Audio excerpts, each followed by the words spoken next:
Hey everyone, thank you for being here on time. It's 5 o'clock, here we are. I'm running a few minutes late trying to master this live thing. I'll tell you what, I've been speaking to groups of people since I was 17 years old, and this is now my second live. I did one half an hour ago, and I'm all aflutter, I'm all afluster. It's quite a funny thing. It's one thing to have people in front of you, it's another to be present with tech, and I know there's so many people that make it look easy and do a good job of it. So you'll have to pardon me while I am a bit clunky in my initial use of this. But what great tools! What an amazing bit of kit that allows me to even interact with you like this and present to you. I'm literally at the edge of a field in October, being able to broadcast to you. It's a spectacular thing. I'm just going to let a few more people gather, if that's all right, and then we're going to get on to the topic tonight, which I'm really excited about because I have been doing gender stuff. I've been, working with it for 22 years now with Toltec Gender. I've been teaching for 13, and I've been focusing probably mainly on men for at least the last 5. And I've never really given a session dedicated just to the feminine and women, which is what this session is going to be about. It's not going to be a long one because it's live. It's never going to be drained by the end of it, I'm sure. But I'm hoping to share some new ideas with you all that will help you be able to bring about, a richer quality of connection and relating for men and women who are watching. Really for women to see where they may be sabotaging life's invitations and offers for richer connections, and the men to understand the challenges that you have to deal with when dealing with women in the modern world who have really become quite masculinized as a defense mechanism and as a conditioned mechanism. This is what I've been talking about in the last few posts that I've had. That's what's prompted this live, is that I was talking in relation to a video, an article of Suzanne Venker's on how women have basically been trained to be more masculine and feminine, and how that is affecting. Oh, can't believe that was a friend trying to call me on Messenger while I'm broadcasting live here. That's funny. Such is life, eh? Such is life, is these live things happening. So where was I there? Oh yes, for the masculinization of women. Now, I've talked a lot about the feminization of men in recent years, but never much about the masculinization of women because it's such a sensitive topic. It's naturally going to invoke very jagged responses from defensive individuals. But that was why I used Suzanne Venker, because she's a woman. I used her article as a launch pad to have this conversation with you all about how prevalent the masculinization is and how many different aspects of life and things we consider normal in the modern world this masculinization has affected. And I talked about it a bit in the last 2 posts about how it affects women as they turn up and present themselves. But in this one I want to talk about it a bit more on the electromagnetic gender angle. So in electromagnetic gender we have the electric masculine and the magnetic feminine. I've done plenty of videos on that before, and you can go and have a look at them if you want to find out more about that. So the electric, all of our electric language of taking charge, discharging, the one who's in charge, all of these are referring to the masculine in you. So there's a really easy way to know for when you are in your masculine mode. But the feminine is when you are in the magnetic mode, which is the receiving, the accepting mode. And for most of us, there's a really easy way to tell the difference about it, because when we are accepting of our situation right now, that is the feminine, always. It is the foundation that we all rest within. But as soon as a charge for change arises, as soon as the desire for change arises, the sense that, I was accepting the perfection of this moment, but something is bubbling up in me that this is no longer acceptable, or there's something I wish to change, that energy is the masculine. It points out that which it would like to change. And that's why the masculine sex really does point out, and it arises occasionally to bring changes to the state, and then it returns to its other state. Now, the way I normally refer to this and show this to people is in the basic shapes, because the basic shapes render the qualities of the masculine and the feminine better than almost anything else. So the 2 shapes that I'm talking about are, of course, the line and the circle. Look, I've got them ready for you here. The line and the circle. And these are the age-old symbols of the masculine and the feminine. And they turn up on cave paintings going back as far as 9,000 years. They predate written language. And they are the symbol of almost the penis and the vagina. And they, I call them the indigenous shapes, or the basic shapes, because the nature builds in these shapes. If you look around, you can see things that are built in lines and circles. Although things tend not to be built in lines, apart from crystalline forms. Lines tend to perform a different function there that we'll look at in a moment. But the circle that you really see in nature isn't like just a ring, it's this. You get a circle with a circle in the middle. This is the form that nature loves to build in. So if you hack open the structures of nature, you'll find this kind of shape. Eggs, cells, planets, you know, these are basically a pattern in reality, which means a fractal. It means that whether you're looking way down at the smallest or way up at the largest, you're going to find that same pattern repeating itself. And that is our guiding light for understanding, where these things turn up in our culture and in our behaviour. Excuse me, just want to make this sitting here. Okay. So normally I'm talking about, you know, drawing the line, making points, all that sort of stuff, which is how the masculine behaves when it's seeking to bring change. But that is not how the feminine behaves when it seeks to bring change. So the masculine seeks change by drawing lines and making points. And if you took a line right now, so I've got a blank page here, if I drew a line right the way down the middle of it, straight the way down the middle, you get the proper sense of what the function of the line is, okay? And it is basically divided the paper in two there. There's clearly one section, you know, that is on one side and one that is on the other. And this line drawing, this bounding of the masculine is just this amazing quality. But the feminine is completely different, okay? The feminine is like this incredible holding pattern. It retains and remembers and the order of everything, of all things. This is what's encapsulated in the egg that women carry that then, you know, changes and gives rise to each of us humans. The egg contains all the information for the human state within it, and then it gets animated by the sperm that comes along and brings change to it, you see. Now, for all of us, we're sitting in a state of acceptance until a point arises where we want change. Now that's all well and, you know, that having a base state, and that's talking about a state of being, you know, it's a form. Any forms or states are feminine. So when we are in a form of ourself, or we have a state that is perhaps habitual or steady, then it will naturally resist efforts to change it. All states resist change at first, unless you open to it, okay? So we have to be open to change, otherwise we will resist it. And we've all experienced that. You know, it might have been your parents when you were a kid, or if you are a parent now with your children, asking them to do something or being asked to do something, and you resist it because you were in the middle of doing something else. You're in an existent state doing something. If somebody is asking you to change your state, and you're like, well, I don't want to change my state. And so we resist the invitation or the offer to change our state. Now that's really good for preserving when we don't want to be moved. So for example, all the women out there, I'm sure, have had countless encounters where some guy just hasn't got the message and they've had to increase their resistance to his advances. And so resistance serves very well in those places for preserving our state. But it gets in the way when we even start to resist ourselves.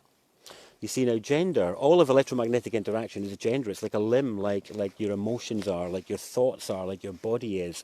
This ability to take charge and this ability to accept and receive or resist are like limbs, like thinking, like feeling. And when we don't understand them, like the way we've been shown how to use our hands, we've been shown how, a rough sense of what our feelings are like. When we haven't had that for our electromagnetic gender, for our charge making and our magnetism and our resistance, then they can sabotage us and get in the way of our connections just as much as emotions that you don't take care, that you don't take charge of, or if you never bothered to learn how to use your hand, or if you never bothered to discipline your mind. The way that these can sabotage your quality of life and connections is no different with electromagnetic interaction and gender. So it's really significant for us if we want to be able to attract the people and the things that we want into our life, if we want to be able to repulse and repel the things that we don't want well. You know, this is all gender. This is actually about the almost science of the electromagnetics of gender. And so how do I attract what I want? That's electromagnetic language. All of our electromagnetic language, being repulsed by somebody, being attracted to them, having the spark in the relationship, having the capacity to feel somebody's feelings. All of this electromagnetic language is because that is what gender is. You know, and by getting a handle on that, we can improve every part of our relations. So let's look at this feminine in a bit more detail here. So when we're in our baseline state, when we're in a holding pattern, we're in a holding a state, we're maintaining a state, we're in this kind of shape. Okay? We're like a cell or a planet where it's like, nope, this is my state, it's not changing. But then, what if you want it to change? Well, if, say, this was a cell, for example, what would have to happen is the cell would have to, this membrane, if it was a cell, would have to open up a bit. It would have to become permeable to let something in. It would have to be able to be open to receive before anything new can come into this state, before it can expand, before it can open to grow, before anything new can come in, it must open. Now the problem is all states resist change, like I said before. Now, so how do we manage that in ourselves? Well, the key is to look for where and what you're resisting within yourself. Notice how resistance arises, okay? And resistance arises in this, like, it's tension. It's like, it's the feminine of the masculine. So normally, when we're dealing with just masculine action energy, it's all about taking charge and drawing the line and crossing the line. We're letting all this energy move through you to change the world. When we're talking about resistance, it's much more of an internal thing. It's the feminine of the masculine. It's how the internal takes charge to maintain itself. And we've all experienced it, not just in relation to advances, but in relation to ideas as well. When we're presented with ideas that we don't like, our state of ideas may resist the ones that we don't like. Now, that's okay if we are righteous and 100% correct, but most of us aren't correct in all things. And to be able to really receive the points of others to help us find our way, we must be open to receive them. If we can't hear and receive the points of others, we can never conceive new ideas. We can never have new conceptions. And a conception is the product of pure gender. You know, so this is really about how do you conceive to bring about the life and the world that you want? How do you attract it? Well, you do it with this gender energy. So let's have a look at this fixed state thing. So this is the fixed state that's normally in. Now, the interesting thing is that, so as you'll know from before, when we do the forms of the male, you have the line and then the crossing the line is the two forms of the male. Well, there's two forms of the female as well. Here's the second one. So that's the first one. And that is the female that is not open, the feminine state, not open to change. But the second one is directly related to resistance. And this is why it's not accidental. There is a pattern in reality here that means we cannot help but use the right shapes and the right terms for what's going on. So when resistance reduces, we measure it with a particular thing, and we call them ohms. We measure resistance in ohms in electromagnetism. I love it because it's a bit like ohm. I find that quite funny. But what I want to draw attention to is the shape that we use to measure ohms. The shape that we use to measure resistance is this. Okay? This is the omega. Okay? The normal feminine, this is the O. That's in its closed form. In its open form, it is the omega. Omega female. This is when the magnetism of the feminine gets activated, when she is in her omega mode. Okay, so we have here the normal state of the female, which is, impressive, powerful, all the rest of it. But that is a bit more, so the feminine, when she's in this state, is a bit more like gravity. So if you look at gravity and how gravity behaves, it's a generous, abundantly accepting form of magnetism. The planet gives gravity freely to everybody, without discernment, without discrimination. Everybody gets access to gravity for free. That's a bit like this state of the feminine here, which is, everything inside it is included. There's nobody excluded. Everything within there gets a fair share of gravity, yeah? But then to activate the magnetism, the actual magnetic aspect of the feminine, is when we get into this stage, which is when the resistance has dropped. And we're no longer resisting the world, we're open to receive. And that mega aspect of the feminine activates, and then she can draw in whatever she needs. And this is almost like that black hole power that women have. And this is how the feminine brings change. This is how women bring change. Too many of them are trying to bring change like men.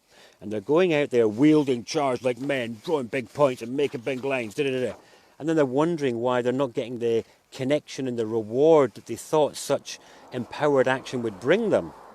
There are so many powerful, successful, wealthy women, masculinized, who are lonely and disconnected and don't have the quality of relationships that they want. And it's because of this. It's because of they've forgotten how to activate the omega female within them. They're stuck in this mode, which is in a way the masculine form. It's the fixed state of the feminine. Whereas really, if you want to start drawing things in, you need to activate this mode. And really, let me get my next little drawing here. See, I came prepared for this one, even though I'm sitting in a car. I am only in a car because it's the only place I can get peace and quiet from the kids. I've got absolutely no chance of doing this at home, even in the garden. There's 4 of them that would want to be on this. Okay, so really, the relationship that we've got is these two. Okay? So we have this relationship. In a way, for men are here the whole time, wondering how to get from this state to this state with women. You know? But for all of us, men and women alike, this is what it's like to deal with our own resistance, because obviously the feminine, while women exemplify the feminine, men wield it as well. And if you are not attracting the things into your life that you think you deserve, then I would say it's because of a gender wound, not because you're not worthy, and not because you're not mixing in the right circles. Because attraction, the law of attraction works, and it works properly, but you have to be coming from the right place to be able to attract. And it's one thing to ask and to want, but if you're still resisting the opportunities and resisting life itself, then you've got no chance of being open to receive what it can offer. And really, then we get to the third state of the feminine, okay? So we have this one, which is the fixed state, the one state that it came from. Then we have the omega mode, activated omega female. Whoa, activate black hole magnetic power, draw in whatever is required for manifesting power, which will usually involve, either doing it yourself or getting somebody. Really, if you're doing it yourself, you're taking charge and it's masculine. If you're opening to receive and allowing others to give to you, then that's feminine. And so many people I know struggle with that. They can't even let somebody, give them a compliment, let alone be open to receive great abundance or great love from the universe or great recognition. And then we get the third state of the feminine, which is when her power is balanced and she comes from wholeness rather than need. So the omega activates for need, which is fine because we all yearn for new things. But then we get the experience of a bit of satisfaction. And when we are coming from satisfaction as a feminine, we have radiance. And radiance is this. This is the true empowered female. This is the real powerhouse of the woman, which is so that normally women in the feminine feel that they're going to be vulnerable if they're feminine, and that's because they make the mistake that I mentioned in the last post I made on the masculinization of women. They think that to be open to receive means to enter into the male world, like peacocking, making yourself stand out in some way. And that's actually a masculine thing, not a feminine thing. And to draw attention like that to yourself is vulnerable. It will make you feel vulnerable. It's not really, it can be effective, but it's a competitive way of working with the feminine, and it will generally bring stress and anxiety, whereas the way I'm talking about is a quiet and present, empowered way that requires minimal gestures, minimal maneuvers. We're talking full-blown geisha power. We're talking about, when women working this kind of power, it's a bit like when a guy says to a woman, will you stop doing that? And she's like, what? I'm not doing anything. That kind of power, it's deft, it's small. Masculine power is just like the masculine sex. It sticks out like a big phallus. It sticks out like the penis. It's a big powerhouse. It's obvious. It makes obvious gestures. The feminine is just like her sex. Okay? It's almost unseen. It's the unseen powerhouse. It's the invisible powerhouse. It's just as powerful as that big masculine thing, but in a different way. And this is really where the meaning of the balls on the outside and the balls on the inside as being the difference between men and women really comes into the fore. That balls energy on the outside for men really helps them bash about and get things done in the world, whereas that balls energy in women in the ovaries, tucked right inside them, that is what activates this omega power. You know, this here, that activates. This is almost like that omega power being activated from the ovaries, you know, almost like drawing in. It's almost like a female with her legs open as she's receiving what can come in. And then, once satisfaction is achieved, once you are satisfied, then you get this stage of radiance. And a woman coming from radiance is a thing to behold, because she has all the impact and power that she seeks, without having to feel weak or vulnerable, and without having to come across as needy. And it is such a position of electromagnetic poise that you don't attract the lusty men. You don't attract the people that want to use you. You get a more positive intention drawn to you. Now, if you go back and look at the last post that I made about why it is on an animal level that women who dress up to the nines and dress to kill and all the rest of it when they're looking to attract stuff, why is it that they attract lusty men? That's covered in that post. But the same psychology applies to when you're trying to attract things in the world. What kind of poise and pose are you making as you're trying to attract? And if you are doing it in the same way as, the same sort of behaviour that would attract lusty men, if you're applying that same psychology when you're trying to attract, change in your life or higher quality of people, you're going to have the same scuppering and the same sabotaging. You're going to end up attracting a lower quality again, because you're coming from a more, it's not the true feminine is my point, it's a more masculine feminine. And so it ends up drawing a kind of, almost like a more toxic response than what you're capable of. It is a bit difficult to get across as an abstract point, which is why I wanted to do it as a conversation. Really, to understand what this looks like, you've got to see what it looks like in your life, in the situations, and what you are actually drawing in, and how your particular attitude to either change or the world will affect what you will attract. This is where all that law of attraction stuff comes in, but with this omega power stuff. So how do you work with it? How do you deal with it? Well, you have to move into, instead of thinking, I've got to take charge and bring this change myself, I've got to do it, you have to be open to receive. You have to ask. Ask and ye shall receive. You've got to ask life, the world, universe, whatever you want to call it, to meet your needs. You have to open to that, and that feeling of opening. It's impossible to have resistance at the same time as opening. And really, for most women who have been overly masculinized, the issue is stuck in too much resistance.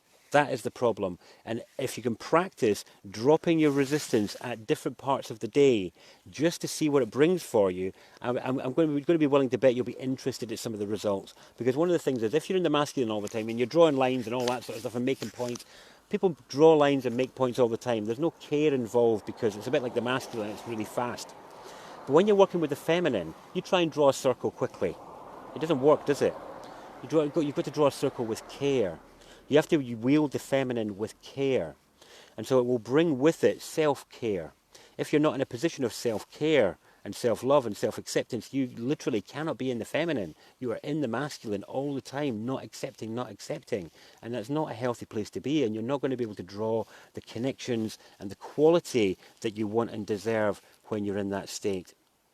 So there's a bit of internal work to be done there in changing the attitude of the state that we're in as we go to open. Because if you go to open and to remove your resistance, to open that omega power, to be that omega female, to draw in whatever you want, and you're doing it from a place of fear and kind of like, then it's really not going to give you the results that you want. And this is where the surrender aspect comes in the same way as when a woman finally opens up fully for sex, how that feels for man and woman. That's the kind of quality you want to bring about for the rest of the needs in your life, to allow this benevolent life to give to you, whether that be from other people or whether that be from the life itself. And this is a real doorway to magic and wonder and mystery and transformation if you're willing to be open to the fact that life is magical and amazing and wonderful and mysterious, and if you can open to receive from it, then it will show you. So I'm going to wrap up because this is just my first live stream. I'm just playing around with it, and I just wanted to share this instead of writing a post for one. So it's a bit of an experiment to cut my teeth on something. It's not something I'm overly attached to. But obviously, when we talk about the shapes, they can be letters. How the line in the circle is I and O. There can be numbers where they're the 1 and the 0. And this is the thing, but for women, and certainly for life itself, if we want to attract the right male, the right masculine, which is the line, we want to attract that into our life, then what we're looking to draw is the 1. That's where the idea of the 1 comes from. And really, because we have both poles in us, I'm going to be starting a new group, and I'm going to invite just the people that are listening to here, if you're interested in it, to join in. And it's going to be a new thing that I'm going to probably talk about more, and it is for each of us to become the Omega 1. Omega 1. Now the Omega 1 is your potential, is you in full Mega 1 mode, where you are able to draw the lines and cross the line as you see fit, and you are able to hold your state when you need it and defend it as you need it, but also, bam, you can open to receive the appreciation and the welcome of your brothers and sisters, and you can open to receive and appreciate the wonder of life and how it is changing to meet our needs. It's a spectacular thing to balance the power of the Omega energy in you, which is your resistance energy. Okay, it's about resistance, where you can manage your resistance. So instead of that, almost like that teenage petulance, no, I'm not opening it. No, I don't want to change. No, I don't want to change. No, I'm not going to do that. No, I'm going to keep doing this. You can do that as long as you like. That is a form of the masculine, but it's the one that resists opening and change. We can all do that for our whole life. Most of us have parts of us that are petulant because of things that have happened in the past and stuff like that. But the reality is that resistance will only bring disconnection and suffering. There is healthy resistance, and that's not it. And if you have been experiencing disconnection and suffering in your life, I am telling you, it is an electromagnetic gender imbalance issue. Because what I have found is, and this is with over 20 years of working with it, 13 years of teaching, countless people's case studies and questions answered about the situations in their life, one thing is for sure: if you don't take charge positively of trying to work with this energy in the same way as you had to do with your emotions as a teenager and your sexuality, and as you had to do with your arms and legs when you were a baby, if you don't take charge of it, you will experience disconnection and suffering. You will. Okay, and so will the people around you. If you take charge of it positively, just by getting a handle on it, getting a sense of it, working with it, things like that, then it will bring connection and less suffering, an end to suffering, as it brings the rewards of connection. But it does involve you having to go through that vulnerable period, that vulnerable moment of opening up to receive. That is the Omega. So the one that I talk about normally, the one that's drawing the line, that's the Alpha. Drawing the line, yes, boom. Making points, bringing change that way, protect your state, brilliant, that's all great, but it's only half the story. The other half of the story is your Omega, which is the open feminine, open to receive and open to change. So if you want to join my Omega 1 group, oh yes, on my own network, be an Omega 1. No cost, this is about making this stuff practical. Join in the conversation. Then send me a wee message or put yourself in the comments and I'll add you to the group. And it'll be a pleasure to help you to anchor this and make it practical in your life so you can have less suffering, have richer connections, and start to pick your way through this kind of cave of wonders that we're in a way that will bring you Omega 1 power. All right, thank you so much for tuning in to my first ever live. It was antsy, nerve-wracking, and all the rest of it, but you've actually, you've received me well, I feel, and I greatly appreciate you either popping in for briefly if you did, or sticking around for the whole thing if you did. Thank you very much indeed. If you do have any questions about it, pop it in the chat and I'll deal with them afterwards. And yeah, thank you, it's been a great pleasure. I plan on doing loads more of these lives as a want to cut my teeth because I've recorded so much stuff over the years and never put it out because of post-production issues. And I've always been like, no, I can't do live, this, that and the other, all these fears and insecurity and stuff and doubts. And I've realised I've had to do it because I've got too many hundreds of hours of video that's not going out where the post-production thing has got in the way. And I've known for years the only way through was live. Only if it was live, and I've never done it until this day. So thank you so much for being my first audience for something live. It has been a pleasure, and connect with you again soon, hopefully. Thank you.